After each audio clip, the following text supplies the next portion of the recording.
Welcome to Forward Public School e-learning class 8, subject English, unit number 3, Qaid, a great leader, part 2, book exercises, and I'm your teacher Anam Khan. Now, on page number 28, comprehension, answer the following questions. Dear students, these questions are done in your notes so you can learn these question answers from your notes. Activity B, choose the correct answer for the following. यानी कि यहाँ पे आपको 4 options given हैं और उसमें से आपने एक करेक्ट ऑप्शन को चूज करना है.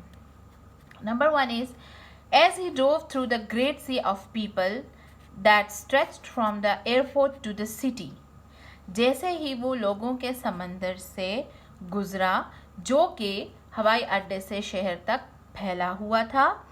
In this sentence, the metaphor sea of people conveys the idea that अब ये कह रहा है कि इसमें जो sea of people है उसको किस चीज़ से तशबीह दी गई है.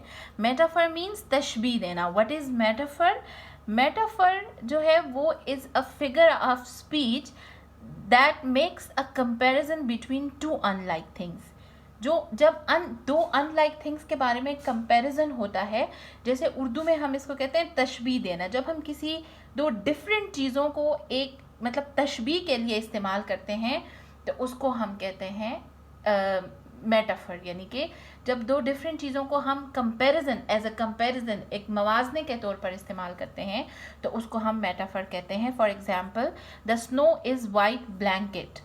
यानी कि बर्फ़ जो है वो क्या है, एक मतलब चादर, सफ़ेद चादर की तरह है या एक सफ़ेद कंबल की तरह है, एक सफ़ेद चादर की तरह है. तो अब वाइट ब्लैंकेट डिफरेंट चीज़ है and snow is different. Like these two are not same things. लेकिन हमने इन दोनों को कंपैरिजन को यूज़ किया है. मतलब इसको हमने यूज़ किया है इसके कंपैरिजन को एक चीज़ को क्लैरिफाई करने के लिए कि एक चीज़ की आपको समझ आ जाए. जैसे हमने वाइट ब्लैंकेट को स्नो से तशबीह दी है तो दिस इज़ मेटाफर. इसी तरह जो सी ऑफ पीपल है, अब सी जो है और पीपल ये दोनों डिफरेंट थिंग्स हैं, लेकिन इसको हमने यहाँ पे एक दूसरे के साथ तशबीह दी हुई है कि sea of people is a metaphor, क्योंकि सी ऑफ पीपल का यहीं पे अब इसमें हम देखेंगे क्या मतलब है. Option A is the people were moving like waves of the sea, कि जो लोग हैं वो समंदर की लहरों की तरह मूव कर रहे थे. B is there was a very great number of people, के लोग बहुत ज़्यादा तादाद में थे. Sea people were standing in a large area of salty water, के लोग जो है वो नमकीन पानी के एक बहुत बड़े रकबे में खड़े हैं. A large number of people gathered near the sea, और समंदर के करीब बहुत ज़्यादा लोग जमा हैं. तो सी ऑफ पीपल का मतलब है there was a very great number of people, के लोग बहुत ज़्यादा तादाद में थे. 2 is, as soon as he appeared the whole crowd roared with one voice, Pakistan जिंदाबाद. यानी कि जैसे ही वो नमूदार हुआ सारा हुजूम एक आवाज़ में गूंज उठा, पाकिस्तान जिंदाबाद. Using the comparison clue the word road in this sentence means, यानी कि अगर फिर हम कंपैरिजन क्लू को इस्तेमाल करें, मतलब उनका मवाजना करें, तो रोड को इस सेंटेंस में क्या मतलब है. ए एन एंग्री वॉइस, एक गुस्सीली आवाज़. B a long deep voice, एक लंबी और गहरी आवाज़. सी एन इरिटेटेड वॉइस, एक तंग करने वाली आवाज़. D an annoyed voice, again एक तंग करने वाली आवाज़. तो correct option is B a long deep voice. The third one is, through all the excitement of those first days in the life of the young nation, in this sentence the phrase young nation represents. यानी कि इस जुमले में जो young nation है वो किस चीज़ को रिप्रेजेंट कर रहा है. Option A is newly developed country, option B is undeveloped country, option C is not fully formed country, and option D is an advanced country. तो correct option is C, not fully formed country. Number 4 is Quaid-e-Azam the man who had made it possible remained calm, serious and sober after independence because, यानी कि वो आदमी जिसने इस सब चीज़ को मुमकिन बनाया वो उस दौरान खामोश, यानी कि आज़ादी के बाद भी वो बहुत खामोश, बहुत पुरसुकून और बहुत संजीदा रहा बिकॉज क्योंकि A option is he was thinking of the millions of people who had become homeless, कि वो उन लाखों लोगों के बारे में सोच रहा था जो बेघर हो चुके थे. He was thinking of ways to run the newly born nation, वो नए तरीकों के बारे में सोच रहा था कि किस तरह से जो न्यूली बॉर्न यानी कि नई जन्म लेने वाली जो कौम है उसको चलाया जाए. ही was thinking about his own family and friends, वो अपने दोस्तों और ख़ानदान के बारे में सोच रहा था. He was thinking of the ways to accommodate millions of people, वो नए नए तरीके सोच रहा था कि किस तरह से इन लाखों लोगों को हम एकोमोडेट करें, उनको हम मतलब रिहाइश दें. तो the correct option is he was thinking of millions of people who had become homeless. Number 5 is Muhammad Ali Jinnah was at this time tired and far from well, यानी कि बहुत ज़्यादा थके हुए थे और बीमार थे. In this sentence phrase far from well refers to, कि इसमें फार फ्रॉम वेल का क्या मतलब है. एल और एलिंग बीमारी, बेड रिडन और डिसेबल्ड, यानी कि बेड रिडन जो मुकम्मल तौर पर बेड पर हो, और डिसेबल्ड जो डिसेबल्ड हो यानी कि जो माजूर हों. क्रूअल और इन्फर्म, क्रूअल जालिम, इंजर्ड और हर्ट जख्मी. तो the correct option is ill और एलिंग, क्योंकि वो बीमार थे. C what do you understand by the following phrases, explain. ये जो फॉलोइंग फ्रेजेस हैं इनका क्या मतलब है, इसको एक्सप्लेन करें. Number 1 is the cheers and tears of joy, to be extremely happy, बहुत ज़्यादा खुश होना. समटाइम्स जब कोई बहुत ज़्यादा खुश होता है तो उसकी आंखों से आंसू आने लगते हैं, तो वो जो खुशी के आंसू होते हैं उनको कहा जाता है the cheers and tears of joy. Number 2 for from well, ill या अनफिट, यानी कि जो बीमार होते हैं, फिट नहीं होते, उनके लिए ये फ्रेज यूज होती है फॉर फ्रॉम इल. थर्ड है had become a nation, the formation of a new country, यानी कि जब कोई नई कौम बनती है, नया मुल्क बनता है, तो उसके लिए भी ये फ्रेज यूज होता है had become a nation. Fourth is enemy of today may be friend of tomorrow, यानी कि आज का दुश्मन कल का दोस्त. सर्कमस्टेंसेस कैन चेंज, हालात कभी भी बदल सकते हैं. जो आज आपका दुश्मन है वो कल आपका दोस्त हो सकता है, जो आज आपका दोस्त है वो कल आपका दुश्मन हो सकता है. Now D is use the following words in sentences of your own. ये जो गिवन वर्ड्स हैं इनको अपने जुमलों में इस्तेमाल करें. एक्साइटमेंट, बहुत ज़्यादा खुशी होना. There was great excitement on the Independence Day. Ideal, ideal मतलब कोई भी ऐसी चीज़ जो आपकी आइडियल होती है, जिसको आप बहुत ज़्यादा पसंद करते हैं. हज़रत उमर रज़ी अल्लाह ताला अन्हु is my ideal personality. Rarely, शाज़ो नादिर या कभी कभार. Ahmed rarely comes to the village. Vast, वसी, a vast crowd was waiting for their great leader. Unity, इत्तेफाक. Unity of Muslims is the cry of the day, यानी कि मुसलमानों का इत्तेहाद क्या है, आज की आवाज़ है. Now vocabulary activity E, find the meaning of the following words from the dictionary and identify the part of speech of the word through abbreviation used. ठीक है, आपने क्या करना है कि पहले डिक्शनरी से इनके मीनिंग्स देखते हैं और फिर उसके बाद आपने बताना है कि ये कौन सा पार्ट ऑफ स्पीच है. पार्ट ऑफ स्पीच तो पता है ना, नाउन, वर्ब, प्रीपोजिशन, ये जो सारे 9 पार्ट्स ऑफ स्पीच हैं उनमें से आपको बताना है कि ये कौन सा पार्ट ऑफ स्पीच है. Number 1 is ferocity. फेरोसिटी का मतलब है वाइल्डनेस या वायलेंस. वायलेंस, तशद्दुद. वाइल्डनेस कि आप, ये वाइल्ड से है कि मतलब आप जब इनह्यूमन हो जाते हैं, वाइल्डनेस आप जाती है आप में, जंगलीपन आ जाता है जब आप तशद्दुद करते हैं.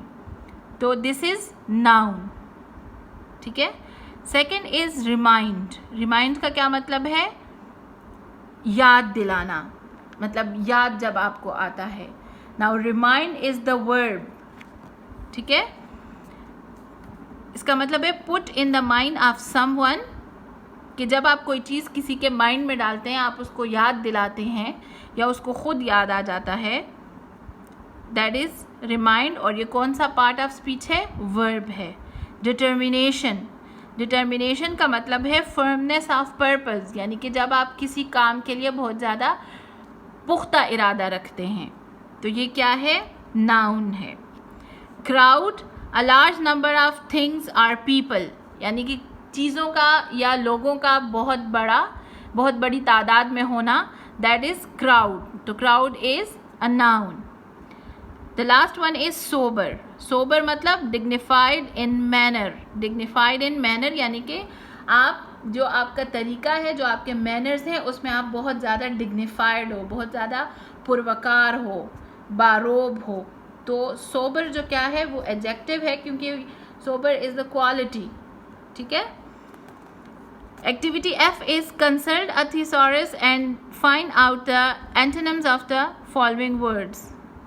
यानी कि आपने thesaurus क्या है कि ऐसी डिक्शनरी जिसमें एंटोनिम्स और सिनोनिम्स जो होते हैं वो उनकी लिस्ट होती है. वो सारे वर्ड्स, जिस तरह डिक्शनरी होती है उसमें आपके पास वर्ड्स के मीनिंग्स लिखे होते हैं, इसी तरह से thesaurus वो होता है जिसमें आपके पास वर्ड्स और एंटोनिम्स और वर्ड्स और सिनोनिम्स लिखे होते हैं. एंटोनिम्स कहते हैं ऑपोजिट को, कि जो वर्ड है उसका ऑपोजिट बताएं. जैसे serious, funny, violence, peace, weakness, strength, delight, sorrow या sadness, harmony, disagreement. It's grammar portion. Article. What is article? Article is the word used before the noun and they help to clarify the identity of a noun. There are 3 articles, a, an और d. यानी कि article क्या है, जो किसी भी sentence में noun से पहले लगता है, और ये क्या हेल्प करता है कि आपको आइडेंटिफाई करने में कि आइडेंटिटी ऑफ अ नाउन क्या है. फॉर एग्जाम्पल, ए हम कब लगाते हैं सेंटेंस में, जब आपके पास नाउन सिंगुलर हो, और जब वो नाउन वावल साउंड के साथ शुरू होता है, जैसे ए, ई, आई, ओ, यू, तो फिर हम उसके साथ एन लगाते हैं. एंड जब कोई स्पेसिफिक यूज़ होता है, स्पेसिफिक नाउन यूज़ होता है, तो हम उसके साथ डी लगाते हैं. ठीक है. Now A, fill in the article a, n or d where necessary. Insert cross where no article is used. ठीक है, कि आपने इन ब्लैंक्स में देखना है, ये जो आपको जितने भी गिवन है, इनमें ए, एन और डी में से कोई भी अगर लगता है वो लगाना है, और अगर कोई आर्टिकल सुटेबल नहीं है इसके लिए तो आपने वहाँ पे क्रॉस लगाना है. Number 1, I like dash blue T shirt over there better than dash red one. अब यहाँ पे अगर होता टी शर्ट, तो टी शर्ट तो बहुत कॉमन है और सिंगुलर है, तो हम इसके साथ लगाते हैं I like a T shirt.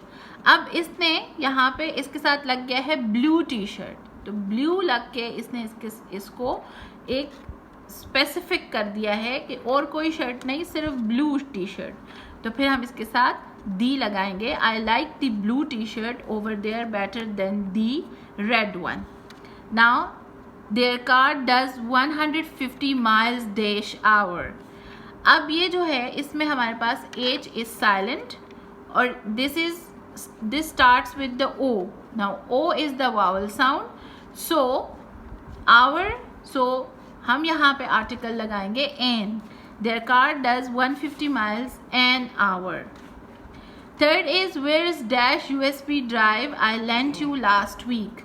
अब USB ड्राइव है तो अगेन ये एक स्पेसिफिक ड्राइव है, तो फिर हम इसके साथ लगाएंगे where is the USB drive I lent you last week.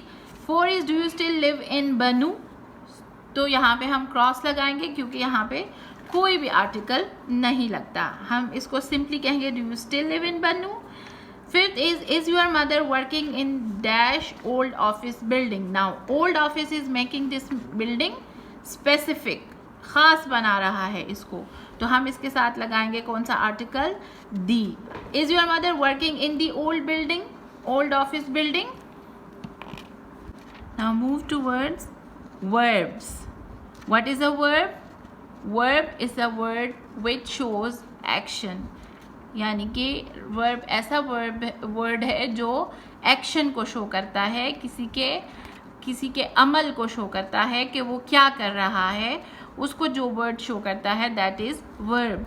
Which of the 3 sentences containing a model auxiliary verb has the same meaning as the original verb? Auxiliary verb कहते हैं जो हेल्पिंग वर्ब्स होते हैं, जैसे is, am, are, may, might, can, could, will, would, ये सारे auxiliary verbs हैं यानी कि हेल्पिंग वर्ब्स हैं. ये कह रहे हैं कि इनमें से जो आपको ओरिजिनल सेंटेंस दिया गया है इसके साथ हम कौन सा मॉडल ऑक्सिलरी वर्ब जो है वो इसके साथ हम लगाएंगे तो इन दोनों सेंटेंसेस के मीनिंग सेम हो जाएंगे. Number 1 is they are able to speak English well. Option 1 is they can speak English well, they may speak English well, they must speak English well. यानी कि they are able to speak English well, वो अच्छी English बोलने के काबिल हैं. तो हम इनमें से कौन सा लगाएंगे? दे मस्ट स्पीक इंग्लिश वेल कि वो अच्छी इंग्लिश बोलते हैं, ठीक है. और मे के वो बोलते हैं, दिस इज लाइक कि may they are not sure about it. They may speak English well के मतलब it's not confirm yet. They can speak English well कि वो इंग्लिश अच्छी बोल सकते हैं, ठीक है. तो दे आर एबल टू यानी कि वो काबिल हैं अच्छी इंग्लिश बोलने के, तो इसके साथ हमारे पास क्या करेक्ट ऑप्शन आएगा? They can speak English well कि वो अच्छी इंग्लिश बोल सकते हैं. Number 2, there is a possibility of rain tomorrow कि कल बारिश होने का इम्कान है. It may rain tomorrow, it must rain tomorrow, it will rain tomorrow. अब मस्ट और विल का मतलब तो ये है कि कंफर्म बारिश होगी, तो ये क्या है, इसमें हम कहेंगे इट मे रेन टुमारो की पॉसिबिलिटी है, it's not confirmed yet. Third is do I have to clean the kitchen कि मुझे किचन साफ करना होगा या मुझे किचन साफ करना है. Can I clean the kitchen, क्या मैं किचन साफ कर सकती हूँ. Must I clean the kitchen, मुझे किचन साफ करना है. Should I clean the kitchen, क्या मुझे किचन साफ करना चाहिए. तो the second option is must I clean the kitchen, क्या मुझे किचन साफ करना है, कि मुझे किचन ज़रूर साफ करना है. Number 4 is are you able to drive a tractor, क्या आप ट्रैक्टर चलाने के काबिल हैं. Can you drive a tractor, must you drive a tractor, should you drive a tractor. Again can you drive a tractor, क्या आप tractor चला सकते हैं. Now the activity C, find a regular verb in each line and write it in the space provided. कि आपने इसमें regular verb को देखना है कि इनमें से रेगुलर वर्ब कौन सा है, फाइंड करना है. देन जो आपको आगे स्पेस दी गई है उसमें आपने you will have to write down that regular verb. Number 1 read, feel, play, see. Now read, read, read, feel, felt, felt, play, played, played, see, saw, see. Now इसमें रेगुलर वर्ब हमारे पास कौन सा है, प्ले, क्योंकि regular verb वो होता है जिसका पैटर्न चेंज नहीं होता, तो प्ले का पैटर्न चेंज नहीं हुआ, सिर्फ उसमें हमारे पास ईडी का एडिशन हुआ है. Number 2 is listen, do, go, make. Now listen, listened, listened, do, did, done, go, went, gone, make, made, made. So listen का पैटर्न चेंज नहीं हुआ, listen, listened, listened, so this is regular verb. Third one is know, help, say, think. Know, knew, known, help, helped, helped, say, said, said, think, thought, thought. So इसमें भी हमारे पास सिर्फ help का pattern change नहीं हुआ, help, helped, helped, so help is a regular verb. 4 is like, write, forget, eat. Now like, liked, liked, write, wrote, written, forget, forgot, forgotten, and eat, ate, eaten. Last one is eat, ate, eaten. तो उसमें हमारे पास like is a regular verb because इसका pattern change नहीं हुआ, सिर्फ D का addition हुआ है. 5th one is take, bring, cut, clean. Take, took, taken. Bring, brought, brought. Cut, cut, cut, clean, cleaned, cleaned. So here clean is the regular verb. Now the last activity of this unit is D. Decide whether the verbs in color are transitive or intransitive. कि जो colour में आपको verbs दिए हुए हैं ये transitive है या intransitive है. देखें, she was crying all day long. ठीक है, she was crying all day long. was crying यहाँ पे जो है वो क्या है, ट्रांजिटिव है या इनट्रांजिटिव है. सो was crying यहाँ पे all day long, इसके साथ ऑब्जेक्ट यूज हुआ है, तो this is transitive. we showed her the photo album. here यहाँ पे भी आपके पास showed her the photo album with object है, so this is transitive verb. The doctor advised me to exercise regularly. The doctor advised me to exercise regularly. Now the exercise regularly, me to exercise regularly is the object used in this sentence, so this is again transitive verb. It was raining at that time,